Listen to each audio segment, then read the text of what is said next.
عالمی ادارہ صحت کے مطابق دنیا بھر میں اس وقت 2 بلین سے زائد افراد ایسے علاقوں میں رہ رہے ہیں جن میں زلزلے کا حقیقی خطرہ موجود ہے۔ کیا ان علاقوں میں ایسے مکانات بنائے جا سکتے ہیں جو زلزلے کے جھٹکے سہ سکیں؟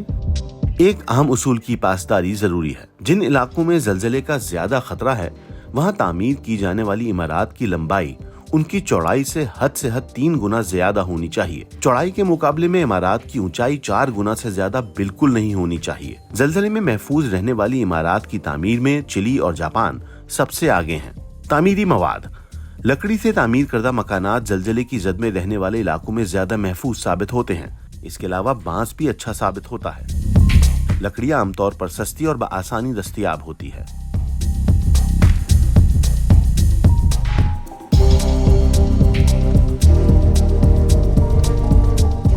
اینٹوں اور مٹی سے بنی عمارتیں اکثر زلزلوں میں گر جاتی ہیں۔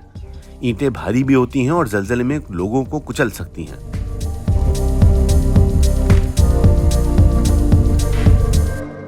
بنگلہ دیش میں تعمیراتی منصوبوں نے یہ ظاہر کیا ہے کہ اگر اسے جوٹ کی بوریوں سے مضبوط کیا جائے تو اڈوب کلے بھی کم لاگت اور زلزلے سے مزاحم ہے۔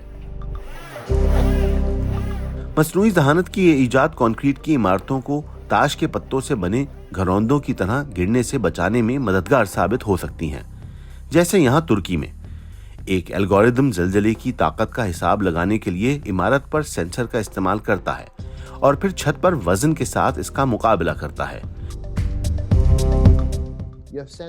یہ جھٹکوں کی وجہ سے ہونے والی لرزش کو دور کرتا ہے اور عمارت کے توازن کو برقرار رکھتا ہے۔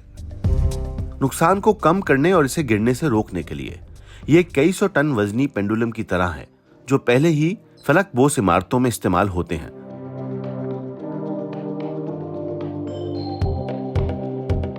ہائی رائز عمارات عام طور پر لچکدار سٹیل کے فریموں کے ساتھ بنائی جاتی ہیں۔ اس کا مطلب زلزلے میں وہ جھٹکوں کے ساتھ ڈول سکتی ہیں جس سے گرنے کا امکان کم ہوتا ہے۔ بڑی عمارتوں کی بنیادوں کے نیچے خصوصی نظام بھی نصب کیے جاتے ہیں جیسے کہ جھٹکے برداشت کرنے والے سیسمک ڈیمپرز جو عمارات کو ڈھانچے سے دگنا کر دیتا ہے جس سے وہ جھٹکے کو نظر انداز کر سکتا ہے اور صرف تھوڑا سا جھک سکتا ہے۔